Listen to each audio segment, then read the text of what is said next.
চট্টগ্রামের সীতাকুণ্ডে একটি জাহাজ ভাঙা কারখানায় স্ক্র্যাপ জাহাজ থেকে ছড়িয়ে পড়া বিষাক্ত গ্যাসে প্রাণ গেছে অন্তত ৯ জন শ্রমিকের, আহত হয়েছেন আরও ১৪ জন। শুক্রবার সকাল ৯টার দিকে সীতাকুণ্ডের ভাটিয়ারী ইউনিয়নের Ferdous steel ship, breaking yard ও রিসাইক্লিং কারখানায় এই দুর্ঘটনা ঘটে। কারখানায় থাকা একটি স্ক্র্যাপ জাহাজের গ্যাস সিলিন্ডার থেকে বিষাক্ত গ্যাস ছড়িয়ে পড়লে মুহূর্তে অসুস্থ হয়ে পড়েন একাধিক শ্রমিক।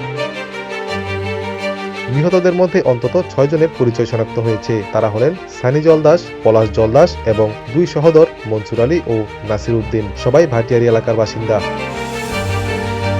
চট্টগ্রাম মেডিকেল কলেজ হাসপাতাল সহ বিভিন্ন হাসপাতালে চিকিৎসাধীন আহতরা। সীতাকুণ্ড উপজেলা নির্বাহী কর্মকর্তা ফখরুল ইসলাম জানান, দুর্ঘটনায় মৃতের সংখ্যা ক্রমাগত বাড়ছে এবং আহতদের অবস্থা পর্যবেক্ষণে রাখা হচ্ছে। দুর্ঘটনার খবর ছড়িয়ে পড়লে স্থানীয় বাসিন্দারা ক্ষুব্ধ হয়ে কারখানার ভেতর ঢুকে ভাঙচুর চালান। পরে পুলিশ গিয়ে পরিস্থিতি নিয়ন্ত্রণে আনে।